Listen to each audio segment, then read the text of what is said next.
welcome to tonight's meeting. We're happy to have you here, whether you're joining in person or online, and we hope you'll continue to participate in whatever manner you feel most comfortable. Thank you. Please join us for the Pledge of Allegiance. I pledge allegiance to the flag of the United States of America and to the republic for which it stands, one nation, under God, indivisible, with liberty and justice for all.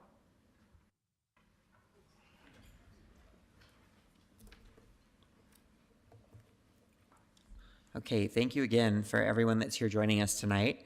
Before we move through the agenda, I want to quickly go through the registration information and our rules and standards for public meetings. We welcome everyone, and the council's goal is to make meetings a place where people feel safe and comfortable participating in their government.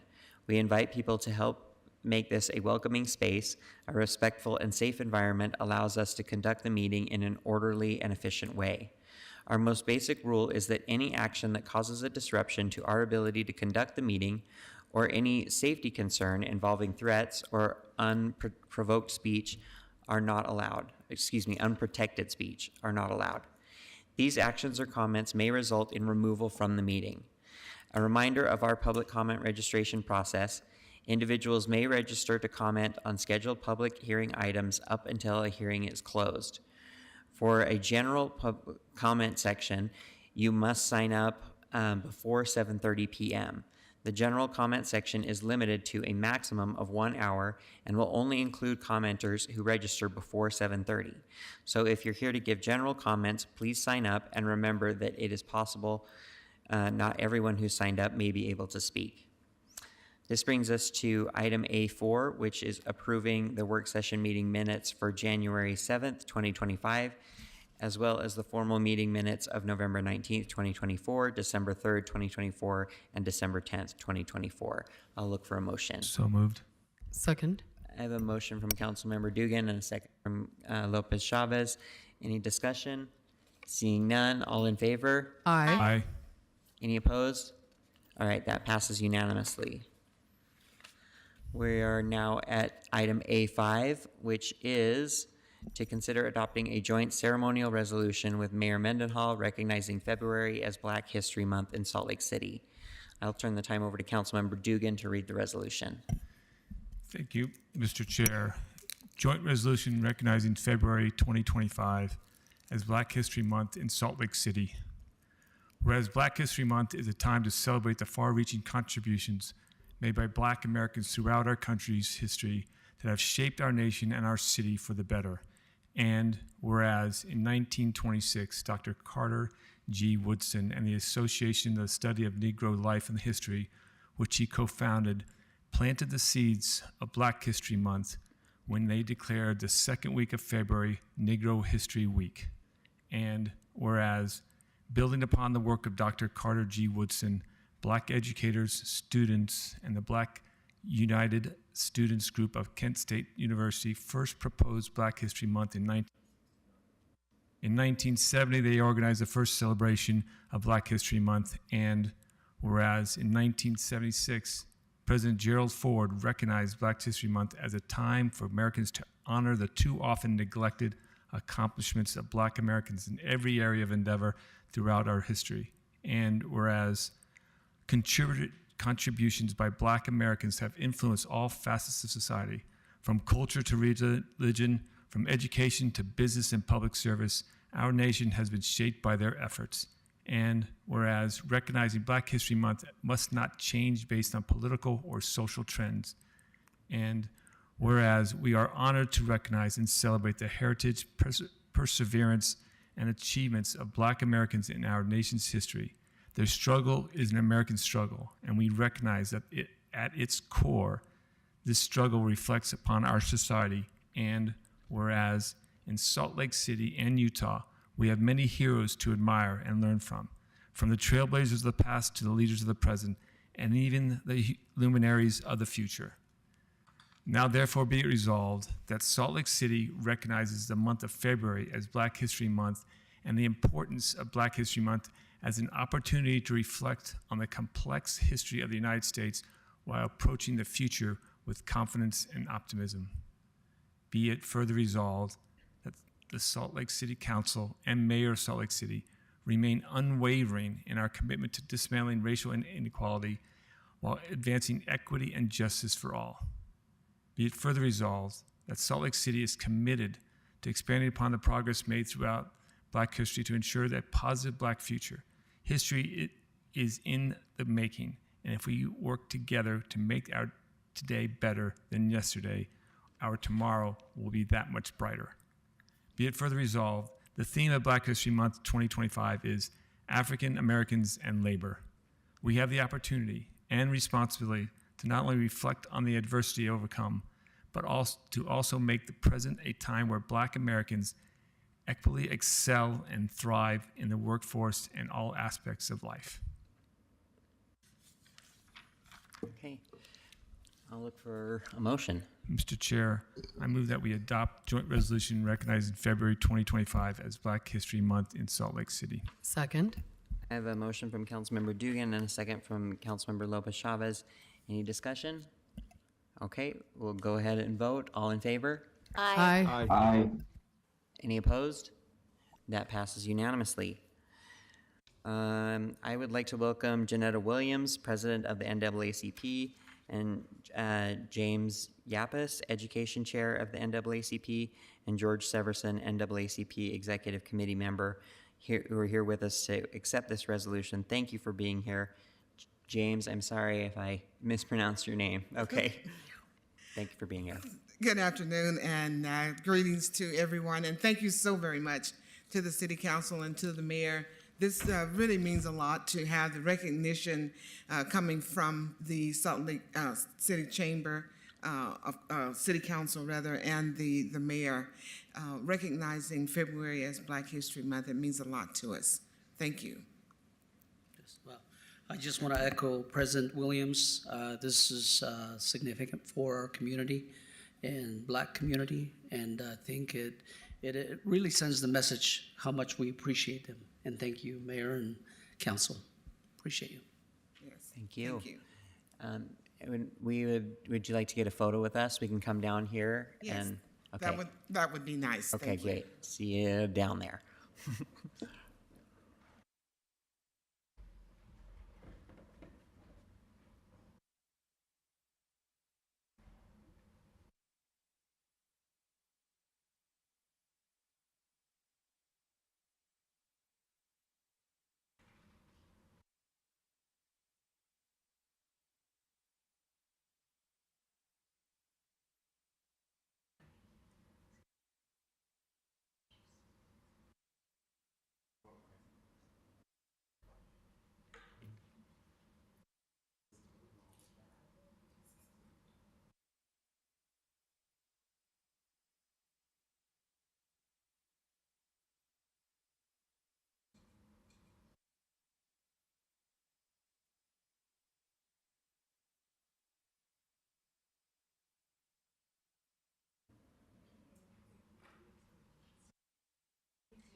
Okay.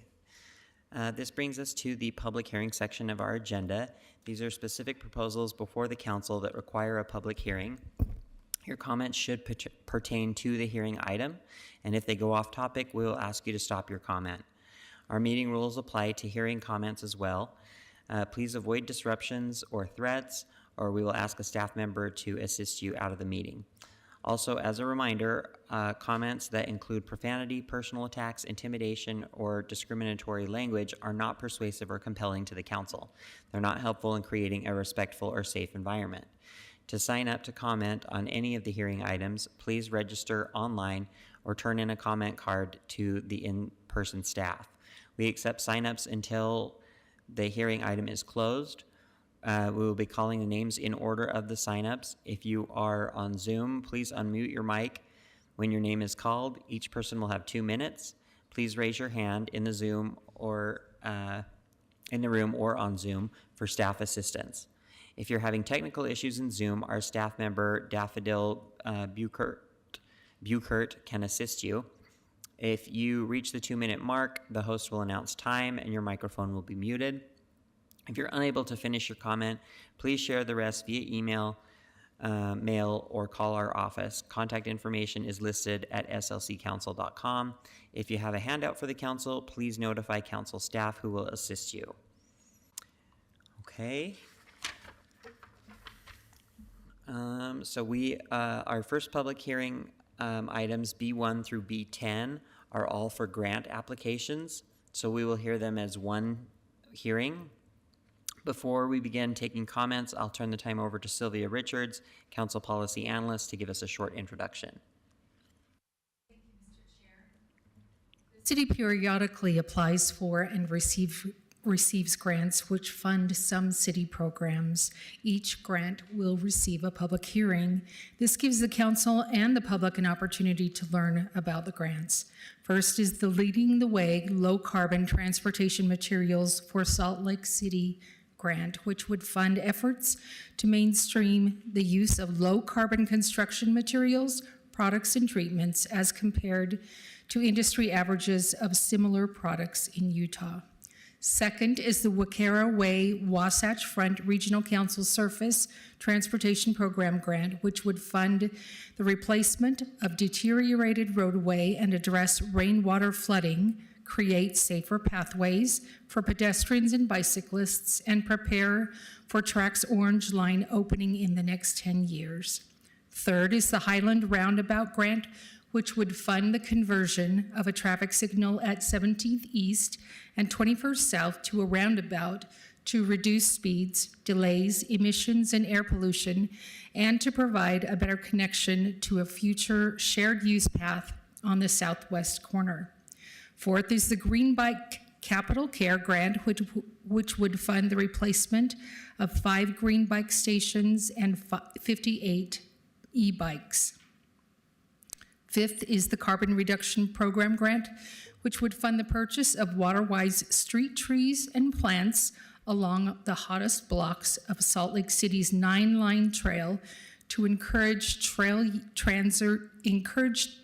transit use and reduce emissions. Sixth is the Beehive Bikeway Transportation Land Use Connection Program grant, which would fund a comprehensive wayfinding approach to ensure bicyclists know how to get where they want to go. Seventh is the South Temple Better Connections for a Great Street grant, which would fund improvements to crossings and clearer rights of way at intersections between the avenues and areas to the south. South Temple's role in the Green Loop will also be evaluated. Eighth is the Assistance to the Firefighters grant, which would fund the purchase of 5 AED and 7 CPR devices and replace aging equipment and bring the department into compliance with the National Fire Protection Association standards. Ninth is the Restoration of Wetlands grant, which would fund the increase of floral resources for monarchs and bumblebees with the Utah Pollinator Habitat Program. And 10th is the Utah Department of Natural Resources Forestry, Fire, and State Lands grant, which would fund the Jordan River Invasive Species Control and Restoration Project. Again, these are items for which the city has applied. Thank you, Mr. Chair. Thank you.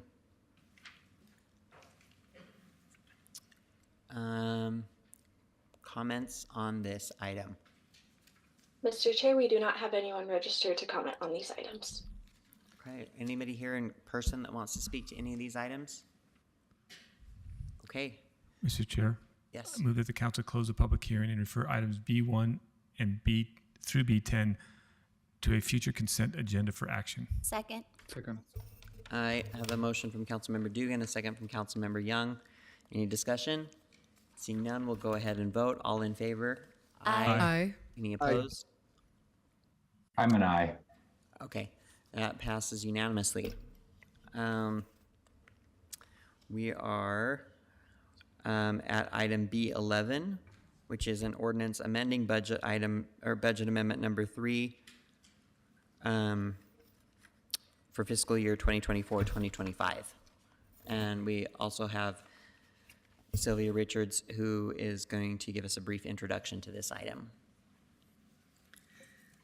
Thank you, Mr. Chair. There are 21 items in budget amendment number 3 with total expenditures of over $21.7 million. Some of the largest items include streets impact fee excess capacity reimbursement to the general fund for $3.9 million, and rescoping vacancy savings in public lands for vehicles, equipment, and events for $285,000.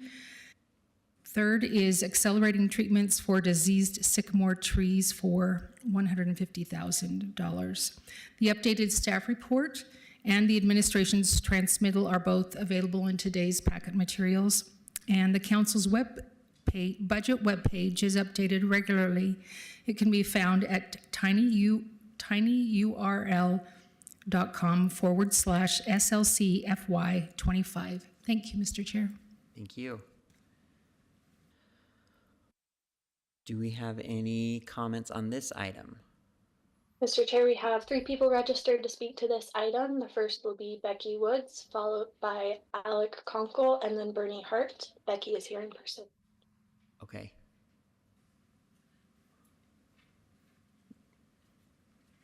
Hello.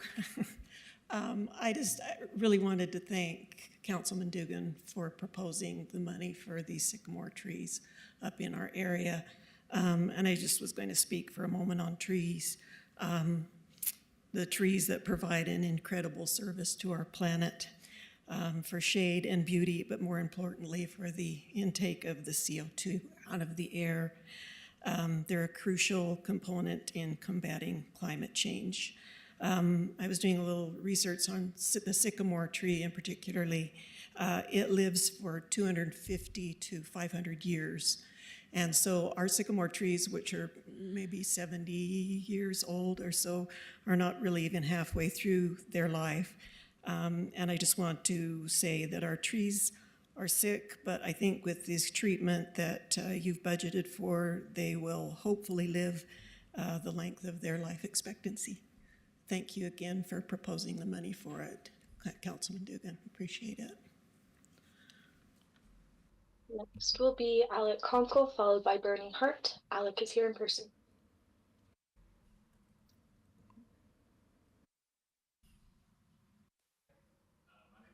I'm a resident of District 4 and just want to say that I fully support the budget amendment. I think there's a lot of great items in there. Obviously, sycamore trees. Didn't even realize that part. But for me personally, a lot of great transportation initiatives for downtown residents, including, bike facilities, transit facilities. I saw there was a note about the 200 South corridor and adding technology there for bus rapid transit. So as somebody that lives on 200 South, I'm pretty stoked for that. But yeah, overall, just wanted to voice my support. Thank you. Thank you. And next will be Bernie Hart, who is here in person.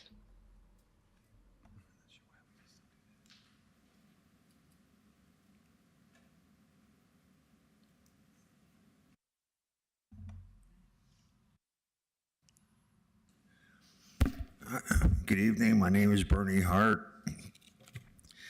Anytime I see an issue come before the council in any shape or form that talks about justice in the court system and might deal with the homeless in our city, I have a concern that it's nice to propose things and do things, but is this bus going to administer justice to people that go through the justice system 20 times and in and out of jail and in and out of mental health institutions?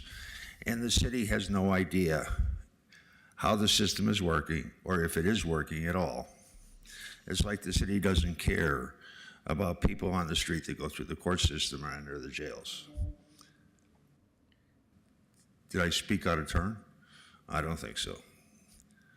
So there's a piece of legislation that was passed last year, HB 298.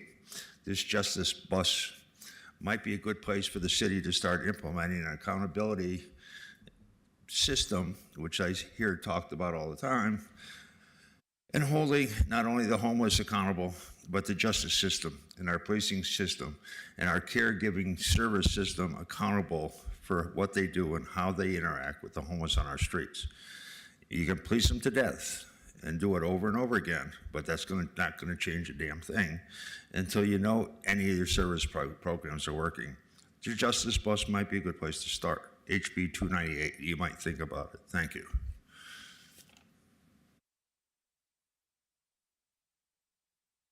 Okay, are there any other commenters on this item?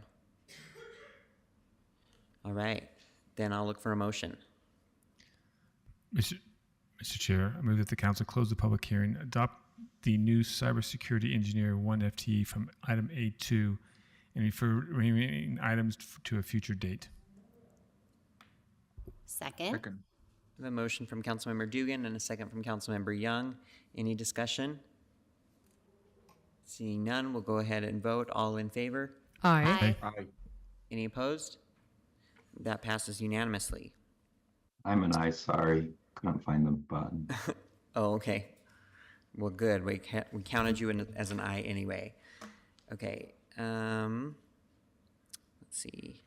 We have no potential action items, so we are at the general comments portion of our agenda. Questions to the mayor from the city council. Are there any questions for the mayor? No. Okay. Thank you for being here, Mayor. Let's see. So at the general portion, we're now at the general portion comment of our agenda. So this is for the public to comment on any city business not scheduled for a public hearing. The section is limited to a maximum of 1 hour and only to those who registered to speak before 7:30, which is in 1 minute. Our meeting rules apply to these general comments. So again, please avoid disruptions, threats, or anything like that. A staff member will assist you out of the meeting. As a reminder, comments that include profanity, personal attacks, intimidation, or discriminatory language are not persuasive or compelling to the council. They're not helpful to create a respectful, safe environment. And so we will go now to our public comments. Thank you, Mr. Chair. We have about 10 people registered for general comment. The first will be Suzanne Lease, followed by Chenille Hill, and then Hillary Jacobs. Suzanne, you may now unmute. Hi, thank you for giving me the opportunity to speak today. I'm a resident on 5th West, on the west side of the Gateway, and I would just like to express my ongoing consternation with the train horn situation, and I would like to suggest that this be handled as a public health emergency. This has been going on for 4 months. There is no end in sight. There is a lack of communication from the city about it, and it is seriously impacting tens of thousands of us. Thank you. And next will be Chenille Hill, followed by Hillary Jacobs, and then Mona M. Chenille is here in person.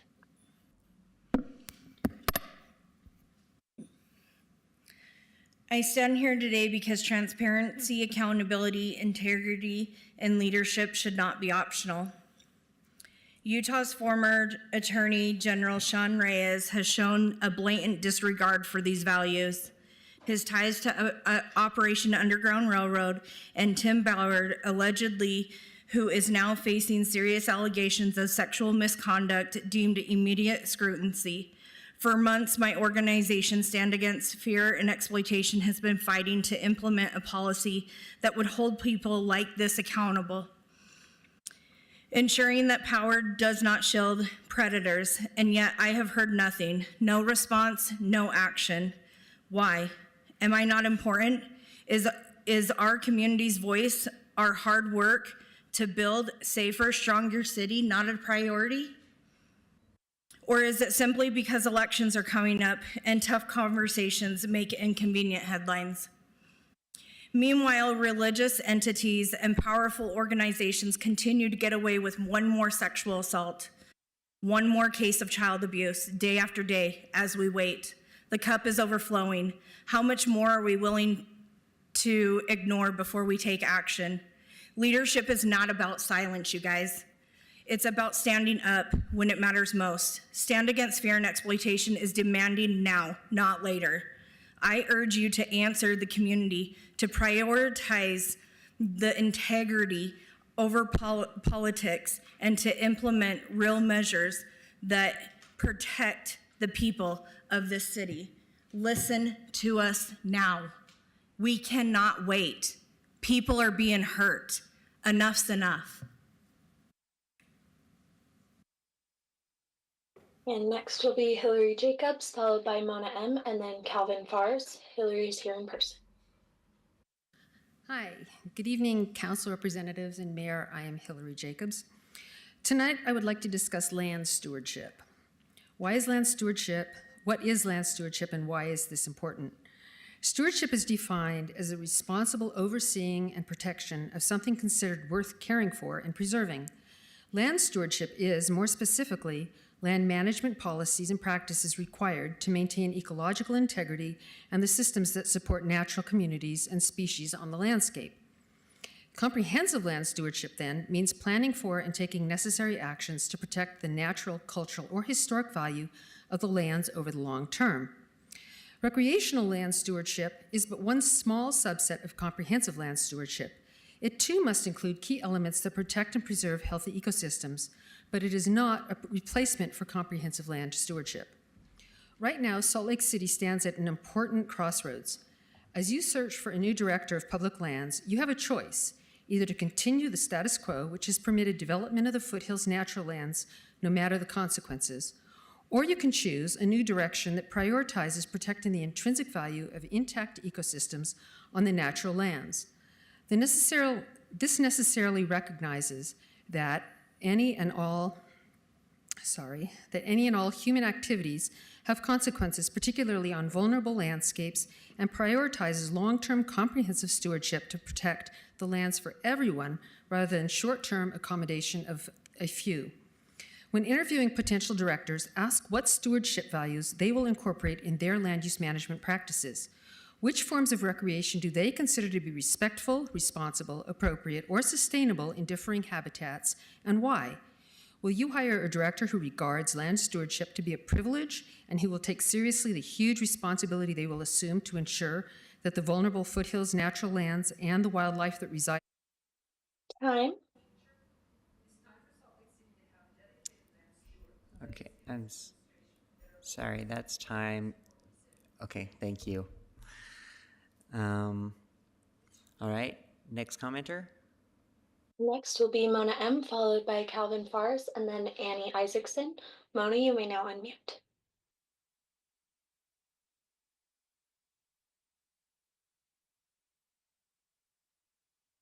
Thank you. Can you hear me now? Yes, we can hear you. Thank you very much. Thank you for the opportunity to speak. First off, I would like to commend this council for always conducting this meeting with great professionalism. Your dedication and commitment right now needs to be up and coming and at its best. Second, I call each council meeting to advocate for our children, those that cannot speak for themselves. I remind you that I am not here to protest a religion, but to demonstrate against the abuse that results from it. What every Scientologist is told every time they do a session, I quote, "While we cannot guarantee you that matters revealed in this list will be forever held secret, we can promise you faithfully that no part of it nor any answer you make here will be given to the police or the state. No Scientologist will ever bear witness against you in court. High control groups, i.e. cults, groom our children. Scientology has, is, and will continue to violate children until you stop it. The words, please do something before it's too late, is too late. The evidence of people with injuries is abound. We have a list of over 200 brave survivors that have come forward. In reality, it's in the thousands. Scientology abuses children, tears family apart, and is a wolf in sheep's clothing.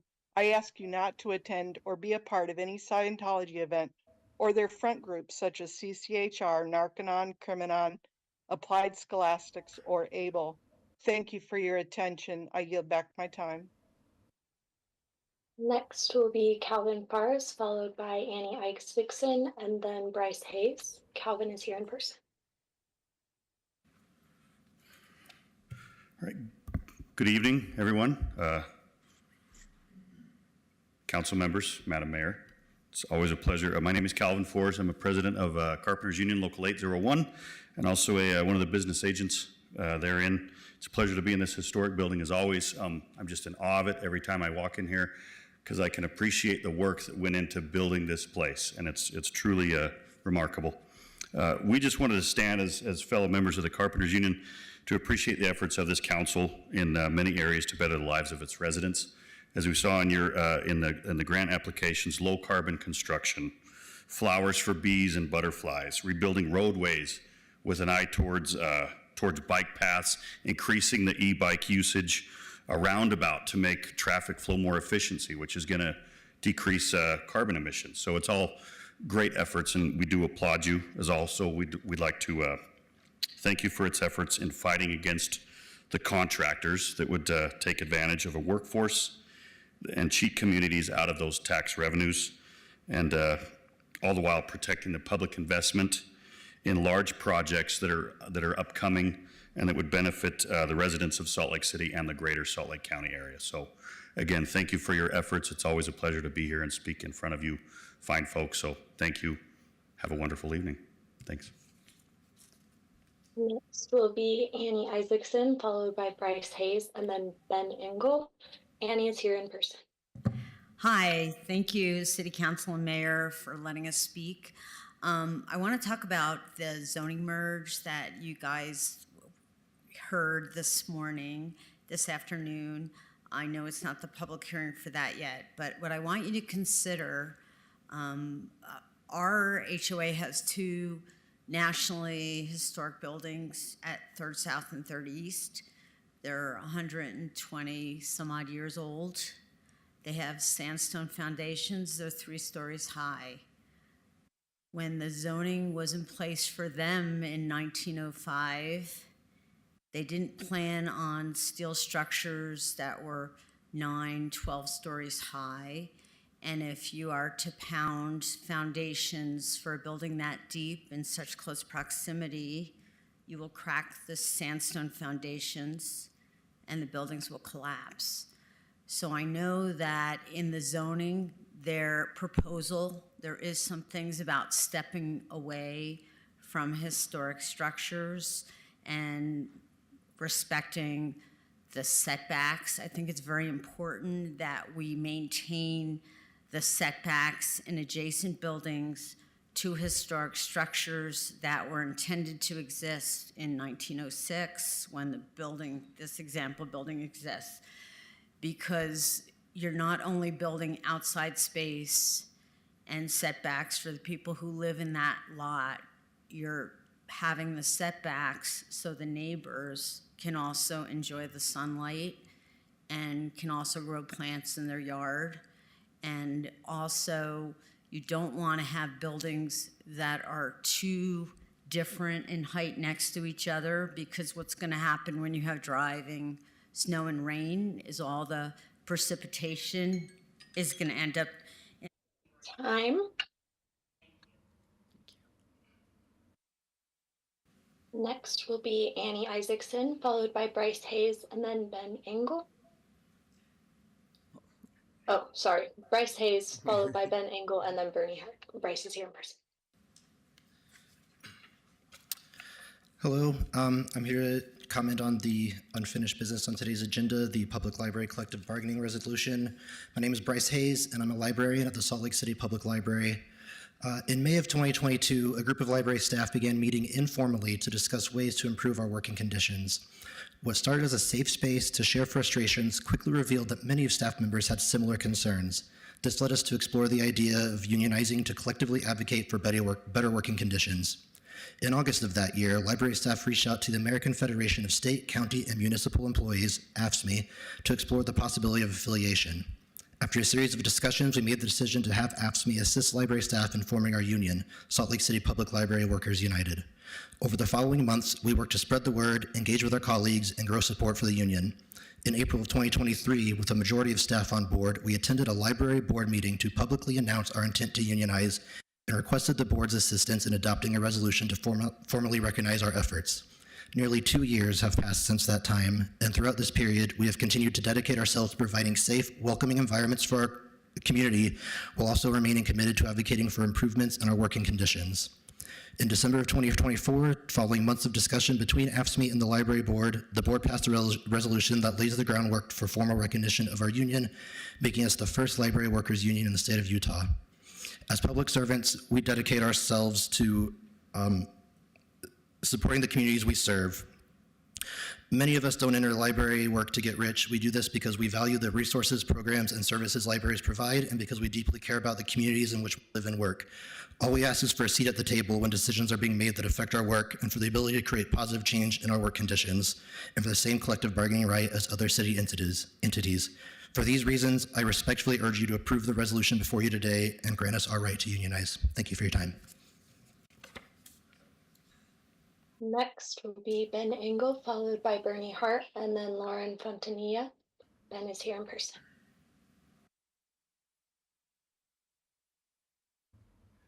Hello, I'm Ben Engel, a proud District 4 resident who lives in an historic building. Thank you all and the city staff for all the work on doing the zoning consolidation. I imagine finding a functional balance can be a gigantic challenge. I sincerely hope that we can provide zoning that is simple and solid enough to rarely consider planning exceptions, thereby streamlining growth, reducing costs, and increasing the vibrancy of our city.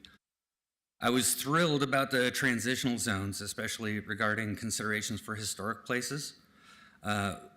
There seems to be some confusion regarding landmark sites. I've been told that the city is not including properties on the National Register of Historic Sites, even if they're listed both as a city historic site and a national registry. So I don't understand where the confusion is in that, but it seems like there's some paperwork that needs to be figured out. Also, that we're talking about open space on rooftops. I don't think that should really be included as open space when we've got that minimum space requirements. Pets and our owners seem to prefer actual grass being on the ground. Hostile landscaping has also created a burden on those who maintain usable setbacks in city strips. Setbacks need to be considered in addition to the step backs, especially with those historic buildings because the foundations are vulnerable to the structures that go next to them.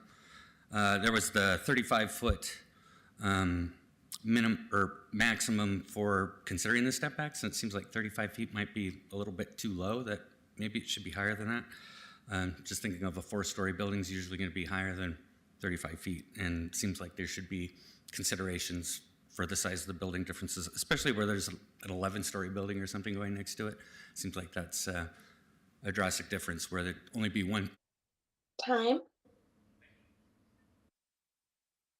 Next will be Bernie Hart, followed by Lauren Fontanilla. Bernie's here in person.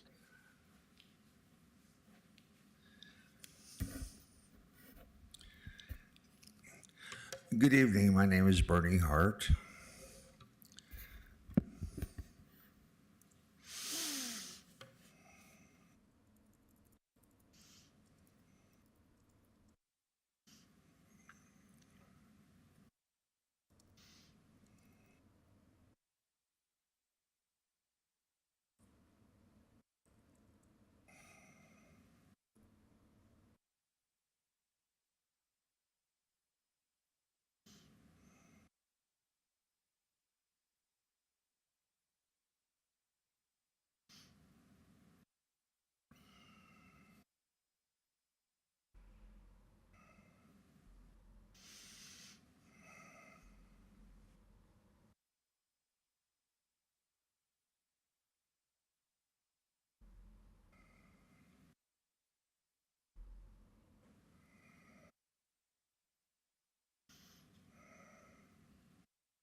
Time.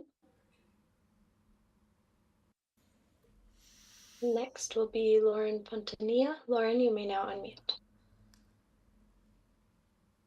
Hi, good evening, councilmen and councilwomen. My name is Lauren Fontanella, and I am a local resident of the Sampson and Altadena apartments on 300 East and 300 South. I wanted to add that in addition to Annie and Ben's comments this evening about the mixed zoning proposal, myself and other homeowners who I represent as an HOA board member are concerned that the mixed zoning proposal that you all were briefed on today does not take into consideration or apply the same benefits to historical buildings that are registered on the National Registry, as the council or as the city is only considering local historical buildings to be provided the same protections or considerations when it comes to this mixed zoning proposal. So I just want to emphasize my fellow homeowners here today and commenters on that proposal, and I yield my time back. Thank you. That was the final register comment.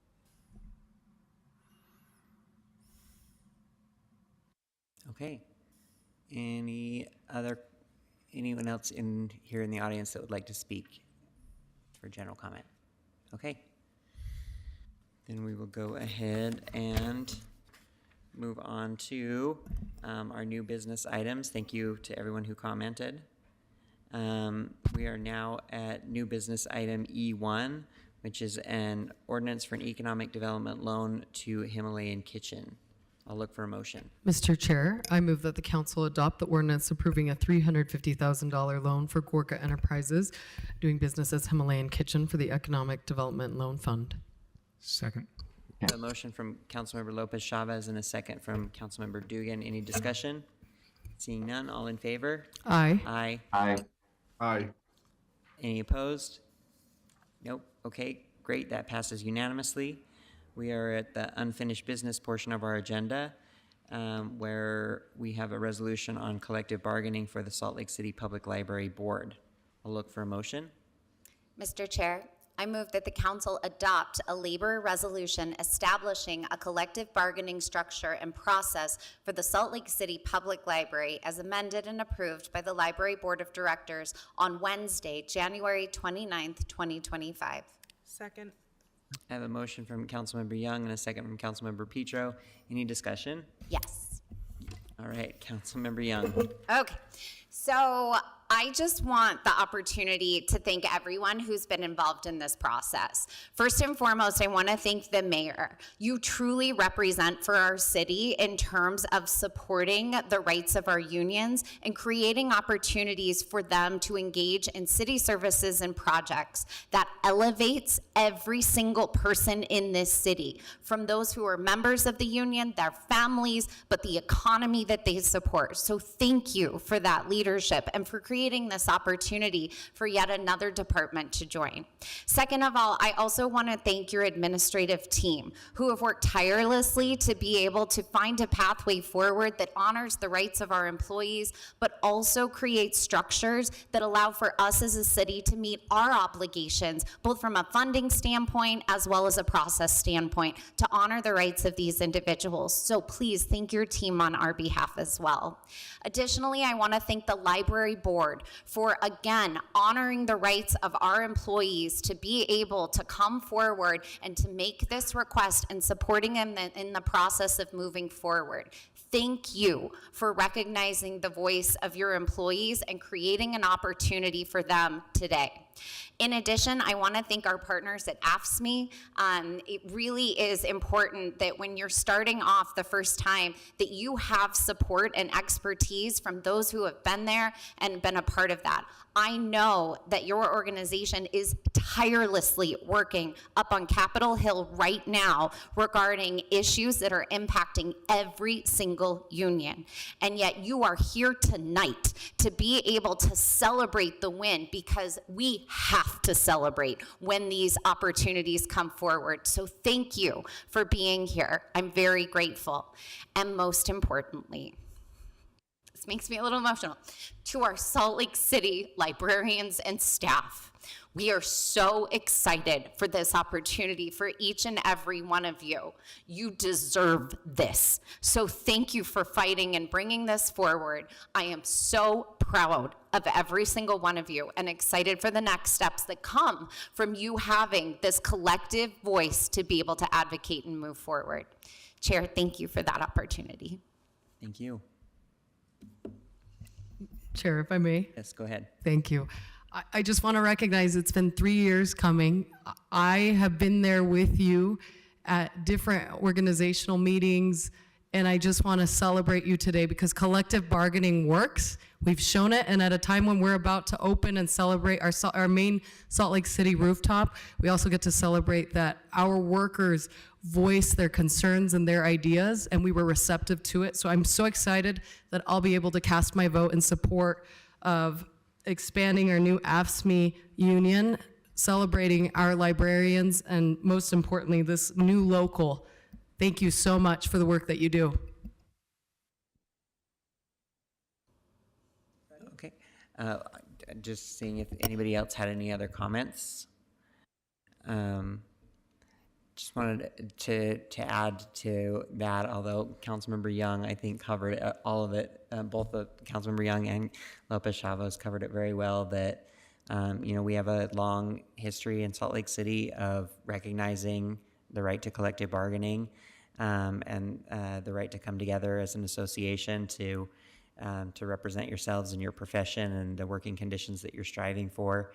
And that it's been a long time since we added a new union or a new group to that union, and it's a really exciting time to be a part of that. And so, and there's also, I think, a lot going on right now that that makes it hard to feel like celebrating, but I think this is a great win, and it's something that I'm also very excited to vote for and congratulate you for all the hard work that it took to get you to this place.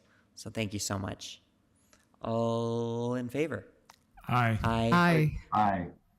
Any opposed? That passes unanimously.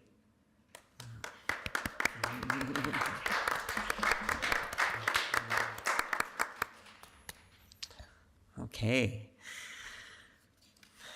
Then we are to our consent agenda.